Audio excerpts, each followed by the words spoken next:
asterisks in this life, only scoreboards, and ours is currently reading fucked.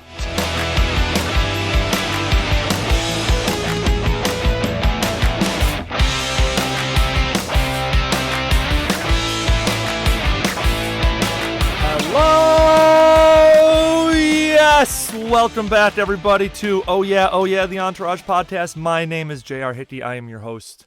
This Monday we are breaking down one of the biggest episodes of Entourage of all time. If you're new to the podcast, every Monday morning myself and a guest, or in this case, a pair of special guests, breaks down a new episode of Entourage. We just kicked off season 3 last week.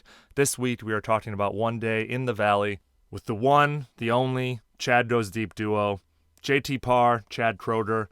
They are on a meteoric streak to the top right now. They were just on Howard Stern last Thursday, so we are super, super excited to have them in the flesh. Back in June, they were in San Francisco for a comedy show, so me, Chad, and JT sat down and discussed the iconic all-time Mount Rushmore Entourage episode, One Day in the Valley. If you haven't yet, go check out their YouTube channel, Chad Goes Deep, and take a listen to their weekly podcast, Going Deep with Chad and JT. Huge things on the horizon for these guys, so really super fortunate and lucky to have sat down with them for about 45 minutes to talk about this episode. In this episode, we talk about rolling blackouts, Johnny drama, hydration therapy, all-time box office opening weekends, Spider-Man, and of course, attending high school parties as an adult. If you haven't yet, please follow the podcast on Instagram and Twitter at Oh Yeah Pod. If you're new to the pod, go back and listen to seasons 1 and 2 of Oh Yeah. We break down seasons 1 and 2 of Entourage. Some hilarious guests. We had Chad and JT back in season 2. We've had great comedians on, Chris DiStefano, Adam Ray, Noah Darden-Schwartz. Go back, take a listen to those episodes. If you liked what you're hearing, leave us a 5-star review.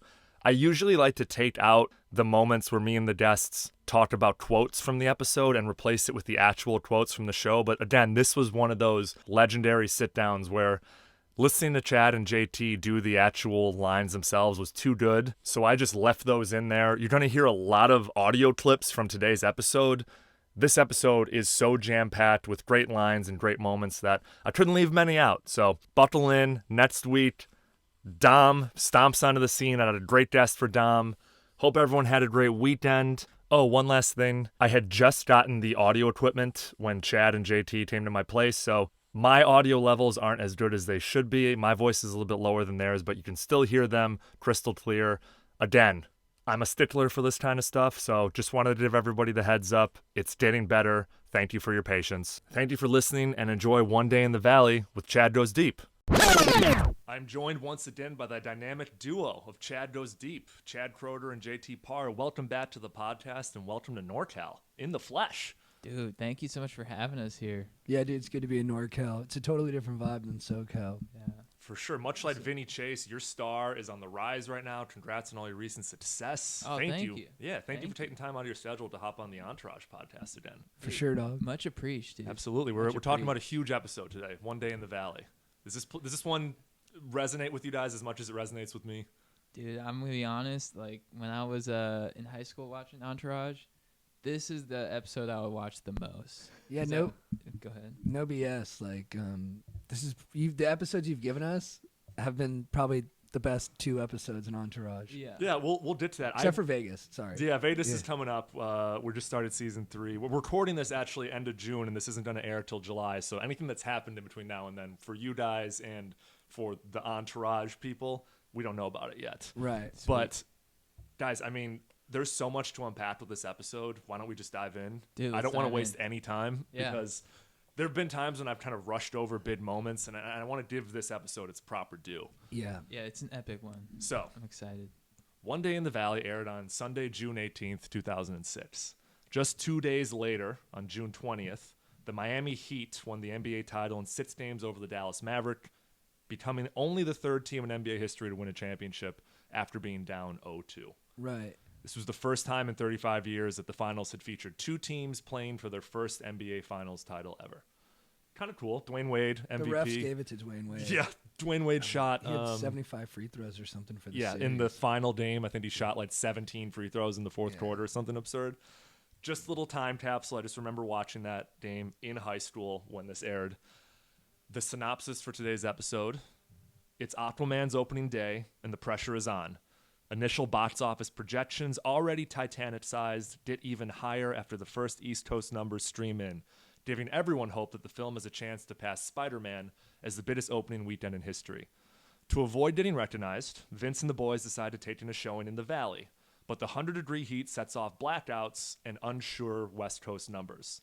The bouncing box office receipts and the heat push everyone to the brink, so to unwind, the crew end up crashing a high school party where Vince gets to live out his almost famous fantasy.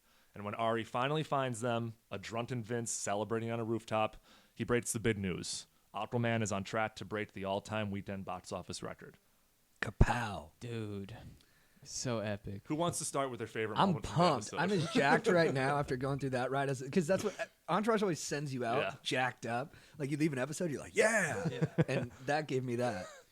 Dude, yeah, favorite moment, gotta go to the high school party, you know. I mean, this was around the time when I was starting to dive into weed a little bit, starting to dive into partying a little bit, so it was all fresh to me, it was all new. And they go to this high school party. One of my favorite moments is just like that quick shot of the guy smoking weed. I'm like, oh, dude, that's what I want to do so bad.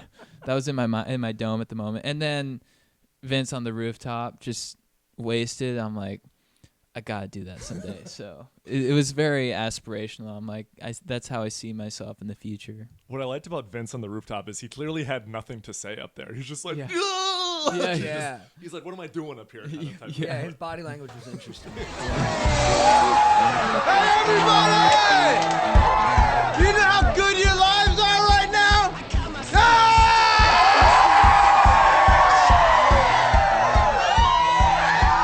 My boys are here from high school, and we wish we could be back living like this.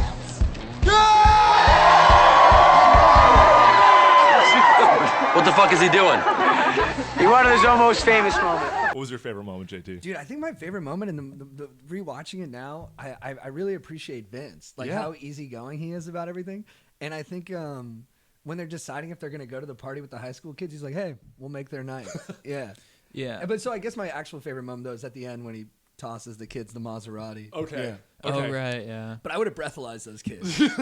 You do like how cool he is to his fans, though. How he's Yeah. like, Jay and Reggie? Yeah, they're my cousins. Yeah. He definitely gives off this vibe, or at least he like steps up his movie star game in this episode, which we'll talk about And to even he more. who much has been given, you know, you got to giveth much. He's giving And- back. I mean, he's given- always giving back. He's giving his boys Ducatis just before the box office numbers are even official. He's like, let's go spend, what is that, $80,000? Yeah. And some of them don't even want it. Yeah. Sorry, we were just passing by. We saw the party. We figured we'd drop in. Oh, holy shit! You're Vince Chase. You're with these two? Jay and Reggie? Yeah, they're my cousins. But hey, it's cool. We'll find another party. No problem. Oh, no! You stay. I couldn't even think of a favorite moment. There's so many. There's not a lot bad to say about this episode. I would just say in general, just the idea of a movie star showing up to your high school party with you, to me, that's what resonated the most. That's what was like, I want this to happen to me. I want to show up at the next party with fucking Mark Wahlberg at the time or whoever it was back in 2006. Yeah. Oh, that'd be so sweet. That would be awesome. And that kid made out like a bandit. The kid whose party it was. Like, he beat up an adult man. He beat up drama. Yeah. And he got to have Vinny at his party. Yeah. And he's got a hot older sister. Holy shit, Vince Chase. Hey, everyone! Fucking Aquaman is at my house! Dude, at the time, seeing how they were behaving at the party, you know, where like they're like, oh, these are high school kids, you know, like or whatever. At the time, I'm like, well, they're not that much older. But now being a little bit older, I'm like, it is pretty weird. It's super weird. Yeah. Dude, I was on an Adderall binge one night, and after a stand-up show that we did together, I went to this guy's party who worked at the bakery I like to go to, and when I got there, I realized It was a high school it was high school, yeah. And I just chilled and gave kids advice. Yeah. And it was really cool. It was really cool. Do you remember what advice you gave? I was like this guy was like not sure if it was a girl. I just felt so creepy. It was a girl I was giving the advice to. Can we cut this? But I was telling her, she was like, she didn't know if she should listen to her parents or like go do her own thing. And I was like, you got to do both. Yeah. Yeah. You gotta respect your parents. You got to respect your parents and be individualistic, but don't go like off the res. Like they seem like rational people. Yeah. 18-year-olds don't have their like brains fully formed yet, so like they do stupid shit like jump off roofs and like and make rash decisions. That's why giving them the Maserati was a dangerous move. Yeah. Sorry, I want to talk KTLA. about least favorite moments too. Sure. And I don't think there are a lot, but I didn't love Vince giving away E's Maserati like that. Right. Yeah. E seemed a little like, what the fuck? I mean, if you read it on his face, he even like kind of whispers, he's like, it's actually my car. Like, he's not happy with it. Oh, he says Yeah. that? Yeah. Yeah, yeah. Oh, damn, Vince. Yeah. Damn, dude, check in. Turtle, give our new best friends the keys to the Maz. Here you go. Oh, that is so cool. You're lending us your car? No. My car. How do we get it back to you? You don't. You return it to the Beverly Hills Maserati dealership. The lease ends at the end of August. No way. You know what I He's just going to get realized? another one. I had you guys on for the episode when Vince gives E the Maserati. Oh, right. Now Wow. he's giving it away to, Full to Jay circle. and Dude, the Reggie. full journey of the Maserati. Full dude. circle. The hero's journey of that car. Was any other moment from this episode like not particularly great to you? No Chad? Maserati ever saw so much ass. I'd say Ari not wanting to bone his wife. Game day, baby. No go. No go. You'll talk dirty to E? Come on. It's been 3 weeks. I know. Just after we open, baby. Then we're all good. Yeah. Sort of perturbed me. I'm like, she's asking for your dong, dude, and like, And she's good looking and she seems sweet and yeah, supportive. she's sweet. She wants to support him. She wants to like get into some primal stuff, and he's like, nah. And I'm like, don't you want to like release the tension? And the way he talked about it in therapy, I was Yeah. like, are you really trying to be constructive right now, Ari? You Yeah, know? he wasn't constructive He's in like, therapy. I just want to see the top of her dome while she's blowing me. I'm like, bro, tone it down, dog. Yeah. Yeah. That was a little bit aggressive. You get more bees with honey. Yeah. After the year that I've had, and on the most important day of my life, you think that she would ask me what I wanted, a nice blowjob perhaps, where I could just sit back for the first time in 9 months and do nothing but admire the top of her head and pray that this fucking movie opens so I can stop selling off assets like we're fucking Michael Jackson, all right? Now I have to answer the fucking bat phone when it rings 3 fucking times, and it's fucking Vince, okay? So...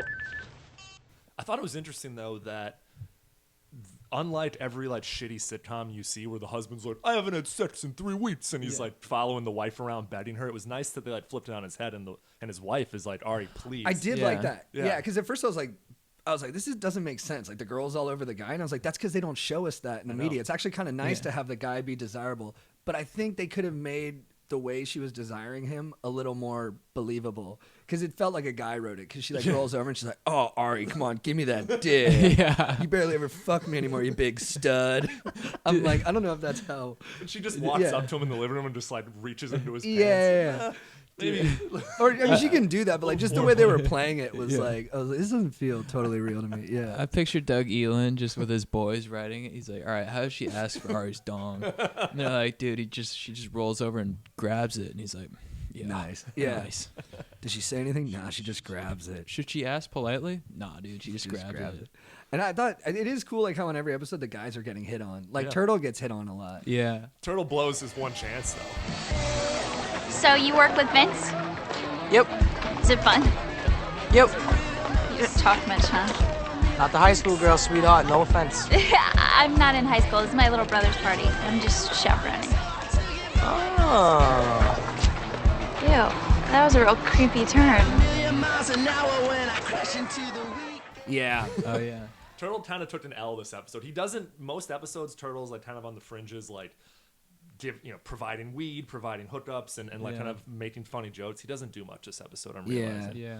Speaking of the boys, we talk every week about our favorite bros being bros moments, and these are moments that are just kind of like show the guys interacting in a way that you kind of enjoyed.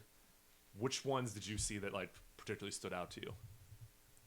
I'd say when Drama is super concerned about hydration. Yeah. When he hands Vincent Aquafina, he's like, replenish. And I'm like, if my boys were like always looking out to make sure I'm not getting dehydrated, then I would really know that. And I think you do look out for that, so I'm not saying you don't. But Yeah. I think that's just a solid sign. And he makes some soft-boiled eggs, nothing to upset his tummy. 3 soft-boiled eggs, boiled chicken, wheat toast with jam. It's not a signature Johnny Drama breakfast, but there's nothing there to upset your stomach. Thanks, Johnny, but I'm not stressed. Yeah, that breakfast he cooked was like borderline perfect. I'd cut the carbs, but it was a good looking dish. Yeah, the carbs bothered me. I'm like, Drama. Like, you're in LA. Yeah, that was a little negative Yeah. on Drama's part. Yeah. the toast back in 2006 used to play, but no more toast and breakfast anymore. Yeah, it was whole wheat, so they probably thought they were getting away with it, but now we have better science, and it's like, nah, dog, you're paying the price for all that gluten. He needs to listen to Dom D'Agostino on Joe Rogan. Then he probably just put bacon in there instead of toast. Johnny Drama is 100% a Joe Rogan guy. Yeah. Oh, dude. Yeah, for sure.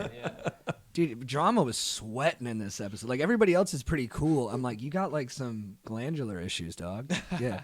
He's just, like, water just everywhere. I think 85% of Drama's dialogue is him complaining about the heat in this episode. Yeah. It's hilarious. Oh, I love it. There's always that one guy in the crew who's like, he's hungry or he's hungover or he wants to go get laid or he's at a strip club guy. He's like, let's go to the strip club. Let's go to the strip club. And he's like, no. We were talking about that yesterday. Yeah. When one person's needs hijack the needs of the entire group. Yeah. Every once in a while, I'll be that guy when I'm hungry. I'll be like, guys, I need to get a burrito in me or something like that. Yeah. But Drama being like, Vince, I'm burning up out here. Another hour, my kidneys may shut down. it's priceless. It's like, sit in the car with the air conditioning and have a bottle of water, man. I thought it was hilarious, even though that's like the opposite of how I behave. You know, the hotter it gets, the more I'm sauteing myself. Right. You know, I'm out there roasting. Yeah, the hotter the better. You just want that tan. Yeah.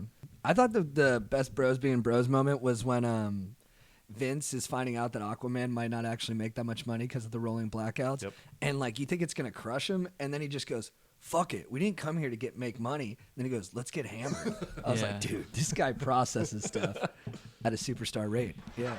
Look at these kids. I mean, this used to be us. Remember we used to talk about coming out to Hollywood? It wasn't about money. No, it wasn't. Fuck it. We're not going to let this town make it about money now. Let's get hammered. It was 17-year-olds. We'll make their night. All right. Great line. He just sees the best in the sitch. The other bros being bros moment, it's a little cliche, but after they find out that Aquaman's the biggest opening weekend, they all shotgun beers with Ari. That's cool. By the pool, and then the song "I Just Want to Celebrate" by Rare Earth starts playing. Like that was a nice. Yeah. Felt like a bunch of high schoolers, like being high schoolers, but it made me want to shotgun a beer with them.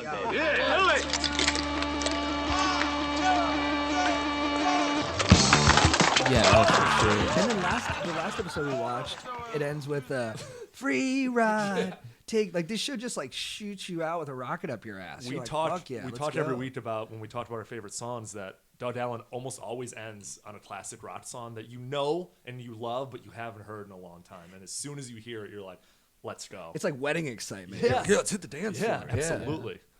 Talked about bros being bros moments, favorite moment. What about some lines from the episode? There are, dozens here that are like classic to me. I can watch this episode and literally like recite it to myself in my head. Yeah, the whole thing's just the banger opening. quotes. The opening where Ari calls E at like 5 a.m.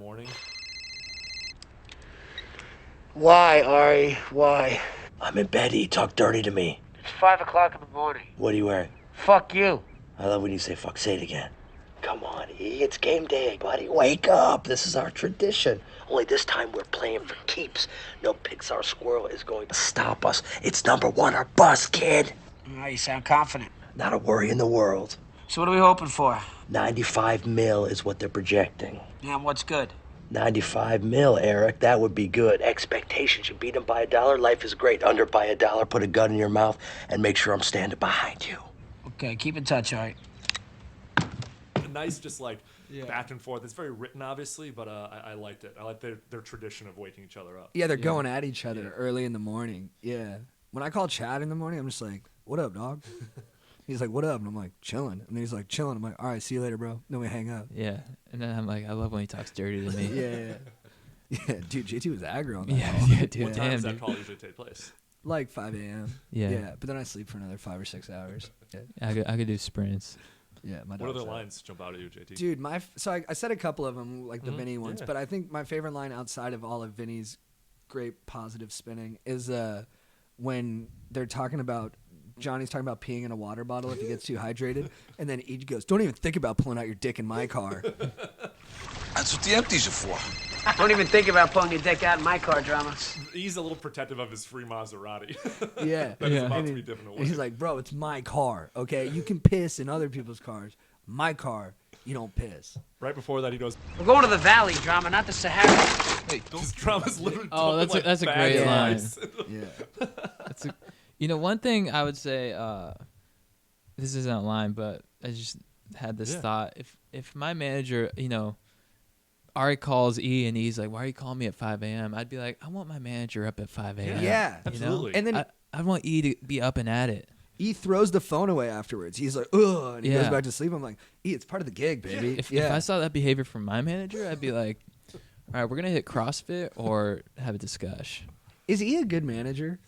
At this point in the show, I'd say that's like remains to be seen.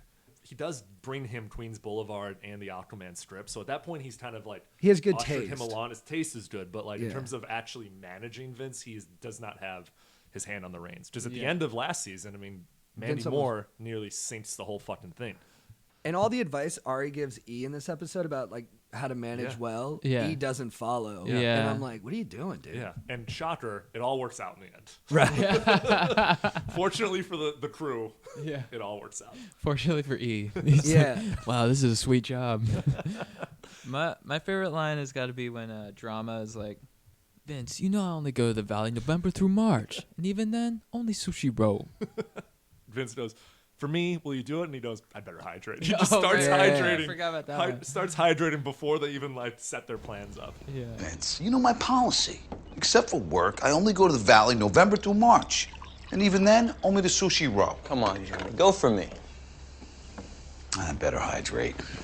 I thought this was a nice line, and it might be a little more pertinent to YouTube since you're from SoCal, but Drama doesn't. I begged you to take the 101, but you had to take the canyon. It's more scenic. Just get me home, please. All the lights are out, Drama. What would you like me to do? Anyone who's ever driven in SoCal from the canyon to LA, it is more scenic through the canyon, but it's a fucking bottleneck. Yeah. Yeah, I kind of agreed with Turtles driving. Because the 101, Yeah. I get fucked on that thing all the time. Oh, yeah. So I was like, I mean, you just get unlucky sometimes. Yeah. Yeah, you sort of always opt for the canyon when, traffic's bad. Yeah. We talk every week about our favorite songs. We just talked about Rare Earth. I just want to celebrate. We have a Spotify playlist called Oh Yeah Music. It's in the show notes of today's episode. So anyone that's listening, go and listen to that playlist right now. Sweet. Any songs from this episode jump? Not the most musical Entourage episode, but still some stood out to me. What else did they listen to? I honestly don't remember. When they're driving to the movie, Rampe by Daddy Yankee's playing. Yeah. Oh, dude. Or Which reggaeton. was it's aged a little bit. It Yeah. made me I was feel, never. Yeah, that was not for me. And then as Ari is like kind of stalking up the stairs after the elevator breaks down, and he busts in on Lloyd and he smashes the little Feng Shui statue, Petrified by Fort Minor. That's a good song, yeah. It's like a good like. How does that Why one is go? everybody so petrified? Okay. Petrified. So Snap that. Rare Come on. Earth, I just want to celebrate. I think is the winner here. If anyone could get a spinoff from Entourage, which guy do you think would have a good spinoff? That's a good question. Probably Ari, right? Like Yeah. Yeah. I was going to say Lloyd might be good too. we talked about this at the end of season 2, where like Lloyd kind of comes into his own at the end of season 2, beginning of season 3. He becomes like a foil for Ari and becomes like a great supporting character to Right. the show. He doesn't do shit for the first 10 episodes. He just sits there at the desk and like brings people in, and I think him becoming a more integral part of the plot and having like a gay Asian character was really good for the dynamic of the crew. Yeah, and the way their relationship changed, like when Lloyd would start to challenge him a little Yep. bit and stuff like that, and then you see Ari like really does care about him. Yeah. Yeah, it was good for both of them. Yeah, I'd but a say spinoff Ari of or them Lloyd. two. Yeah, a What if it was an spinoff of Ari those and two. Lloyd, Ari and Lloyd like double spinoff. That's like, what I'm saying. Yeah, that'd be cool. that'd be Yeah. a good show. When Ari's like the head of television and Lloyd's like his number one like assassin agent. And by or the end of some shit. season 1, they're rivals. They're at different It's places. like billions. Yeah. I've tried to phase this category out. I don't like to bag on the outfits the guys wear that much because, I mean, it was 2006. Like, this was 13 years ago. Like, style changes. But I do want to call out 2 particular things. And if anything jumped out at you guys, let me know. But just the short game, everyone's shorts Yeah. were just super Oh, bad. right. Terrible. Yeah. Yeah, green cargo shorts on Drama and Vince. He's wearing these like giant khaki cargos down like past his knees. I mean, Yeah, they all look terrible. they look terrible, but I was actually doing some research, and it turns out that they dressed, like the wardrobe department dressed Vince in that orange tee and those green shorts because those are Aquaman's colors. So it's like Oh. a subtle Right. nod to the superhero that he's playing, Yeah. which I thought was cool. Yeah. Interesting. What did you guys think about seeing some of Aquaman on the theater screen? That was the first time we'd ever seen any Vincent Chase acting on screen. I liked it. Yeah. I thought it looked like a good movie. I was I was kind of bummed I missed the whole dive because it looked good.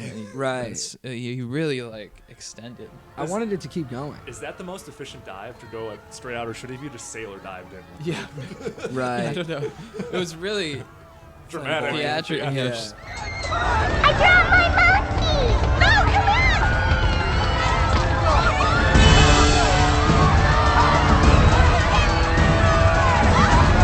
Here it comes.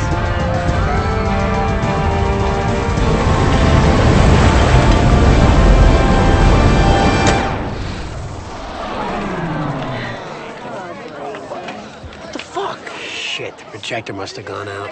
It's not just the projector. We lost the central air.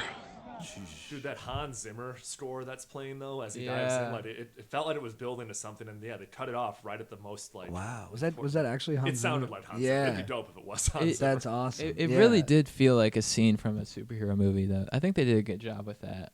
I think they do a good job early on of just showing you like snippets of Vince, because up until that point we had seen I Am Queens Boulevard and this, and that was it. Right. And then later when you see him trying to act and like directors yelling at him, you're like, oh, you're actually not as good of an actor. Yeah, Right. yeah. It's tough to act in a thing. So yeah, it's tough to play acting. Yeah. In a show. Edward Norton was good at it in Birdman. Oh, that's right. Yeah. Yeah, he was good like, callback. Yeah. And then the girl's like, I dropped my monkey. You know that part on the No, pier? which one? Everyone's running and she's I dropped my monkey. That's what she says? Yeah. Hilarious. Episode That's aired probably my favorite line. Sorry. No, it's all good. Sorry That's to interrupt. that's Chad's favorite line of all the lines. in I this dropped my episode. monkey. Episode aired in 2006, so obviously there's some outdated references. Any jump out at you guys? I'll start. Movie Phone says there's a 2:30 in Northridge. wow. Do you remember Movie Phone? Right. Dude. I do, but I never used it, but I know what it is. I mean, Yeah. they had the internet back then. It wasn't super fast, but I feel like you could have found movie times. I think they had Fandango. Yeah. Wait, so Movie Phone, he called? He'd like put the phone down and was like, "Movie Phone says there's a 2:30 in Northridge." Wow. Like, Damn. I Dude. know it doesn't look good. Vince has the worst people around him. Yeah.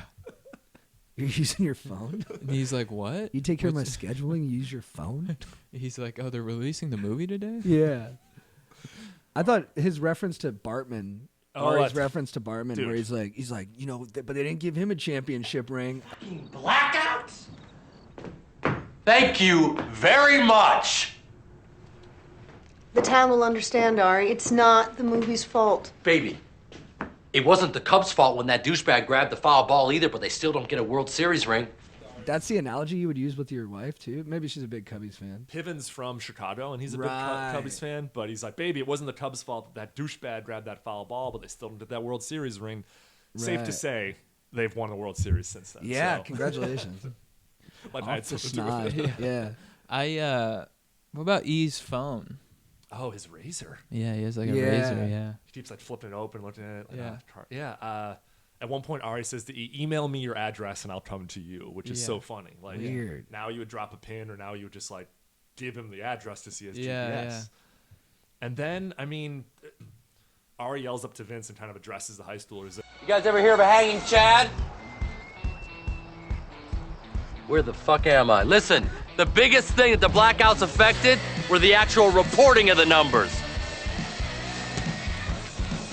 We beat Spider-Man? Well, it's only Friday, but if there isn't a tornado in the Midwest, I think we got a good goddamn shot, my friend. Hey, everybody, you got the biggest movie star on the planet on your roof right now. At the time, I had no idea what a hanging Chad was. Yeah. What is it? A hanging Chad it's a Chad that is not completely detached from a voting ballot. So it's a tiny bit of paper that's usually punched on a ballot when you do voting.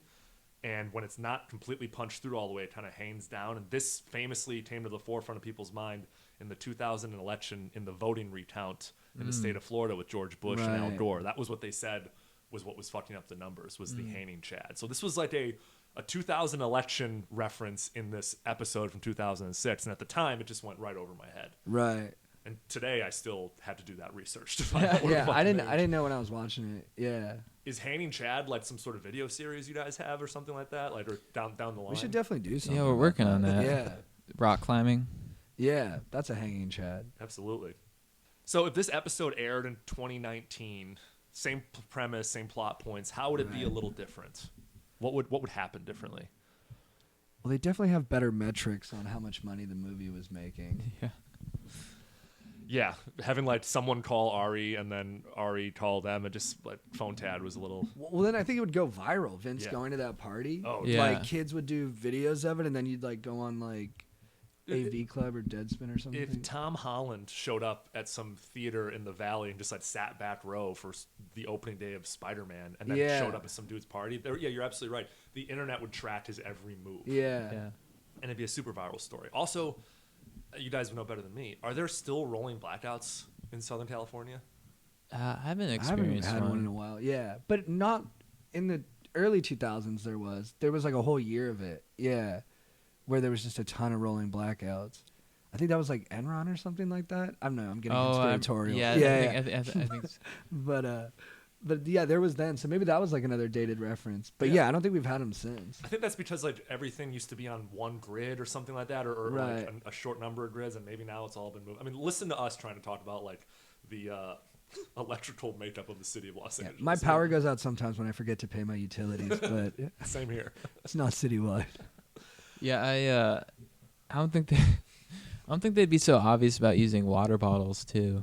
You know, Yeah. he's like using a bunch of water bottles. Oh, I'm yeah. like, that's people now would be like, because every time we use water bottles in our videos, People say the something. environmentalists come in, they're like, what the fuck is that? Yeah, we get roasted. Yeah. Yeah. I tell I just realized I had one now, so I'm gonna put it down. But yeah, we had our buddy on our podcast the other day, and he brought a 1.5 liter water bottle. Me and Chad just looked at him like, "What are you doing?" Yeah. We're like, "Put that on the floor. Are you trying to get your head cut off?" Yeah.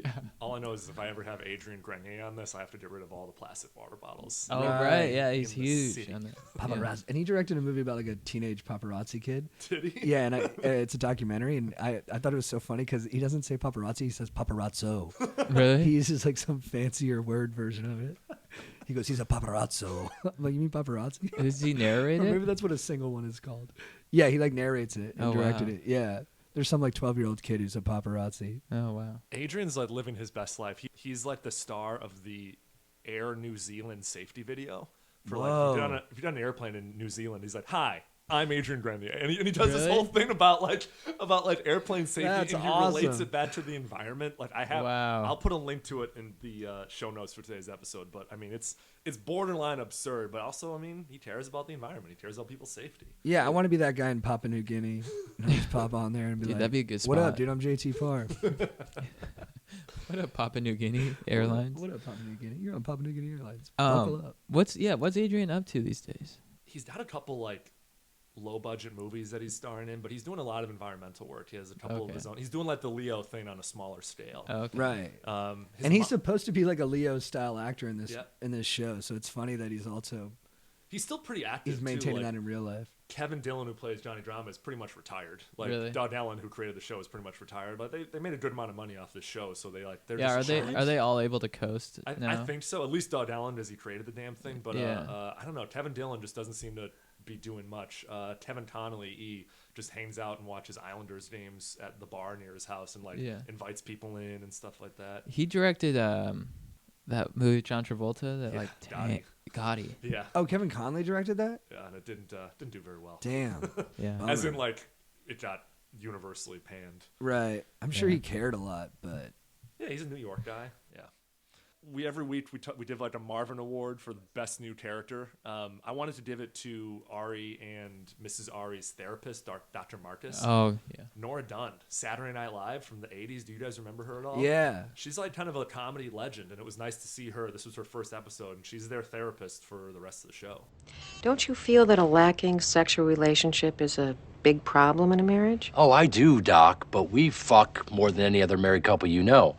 And I know this because whenever we go out with another married couple and the subject comes up, they always say, I can't believe how often you guys fuck.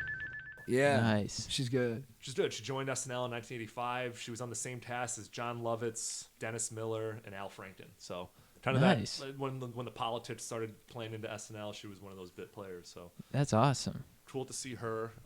Every week I did a Face in the Crowd award. Did you guys know who Reggie was, the young kid with the sideburns. I recognize him from Sam Levine. Yeah, that's right. Yeah.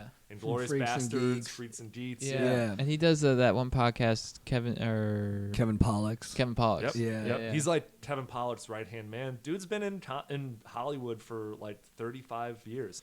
In 2014, he was voted 99th of VH1's top 100 child stars. This is when he was wow.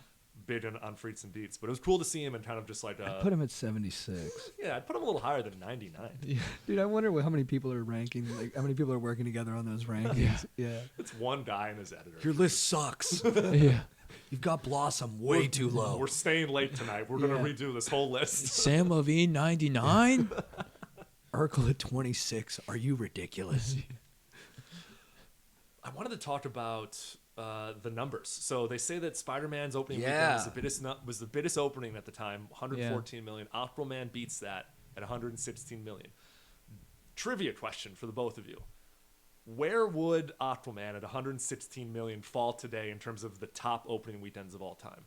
Top 10, top 20, top 50? Top 20. It isn't even in the top 50. Get the fuck out of here. Wow. What are like Avengers doing now? Is it like 300 million now or something? So the opening weekend for Spider-Man in 2002 was actually 125 million. I don't know why they said 100. They got it wrong? Million. They got it wrong. And then just later that year, Star Wars Episode 2 came out and it was 180 million. And then every year subsequently, someone beat it. I'm looking at a list right now of up until 2019 when Avengers had an opening weekend of $1.2 billion. Jesus. Doesn't even scratch the surface anymore. Wait, $1.2 billion? In a weekend. Is that worldwide or domestic? It's worldwide. Yeah. Okay. So yeah, I guess I'm looking at the worldwide numbers still. That's ridiculous. I mean, 1.2 billion in Avengers was probably what, 300 million in the US at the least. Yeah. That's insane. That's definitely hasn't aged well. I just thought it was funny. They're like, we'd be good opening at 75 or whatever it was. Yeah. That's hilarious. It makes you think because people are like, "Oh, the movie industry's failing," but I don't think it is. Right. Yeah, they're still making some cash. It's just all one kind of movie now. Yeah. And sadly, it probably started with Spider-Man and these Aquaman type movies. Yeah, they were smart about that. Like that was kind of prescient that they made it a big superhero movie. Yeah. Entourage. My theory is that it predicted the future of Hollywood. They had Narcos was preceded by Dean, and there was a Gatsby movie, and Vince stars in a great Gatsby. Yeah, there's like movie. an analog for every movie. Yeah, because he did the Ferrari movie, and that's right? coming out and now they year. got like a Ford versus Ferrari coming out. There is a special podcast episode at some point in the run of the show where I'm going to break down how foresightful Doug Ellen was, and how smart they were with like the movies they picked for Vinny. Yeah, because they're all. And I'm pretty sure when he did Smoke Jumpers, there was like some fire movies. That came out, right? Some like Only the Brave. Only the Brave. Thank you. Yeah.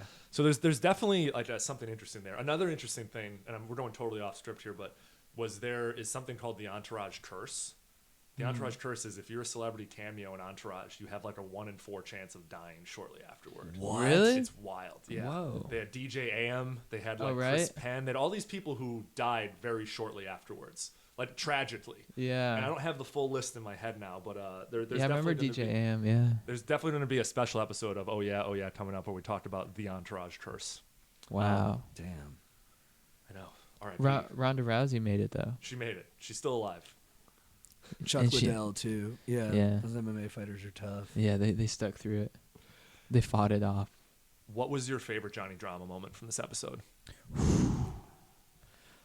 I'm a cornball, but I like at the end where he goes, "The valley's not that bad." Yeah. Yeah, the valley ain't so bad. Well, I can't be bothered with sorrow. Kind of looks basically directly at I the don't camera. understand why he said that though. I guess just because his bro's movie broke the record. But I was like, you just got your ass kicked by a high school kid. Yeah, this would seem to confirm why you hate it. I think this one's predictable, but when he's in the movie theater and he's like, "Sit down." Yeah, that is the best. Yeah. Guys, the look on his face. Yeah, he sold it well. The way he's just staring blankly. Yeah. Sit down. With the towel on his head. Jesus Christ, where's this jerk off going? Hey, pal, you want to sit down? You're about to miss the best part of the whole movie. I have to use the bathroom. Sit down.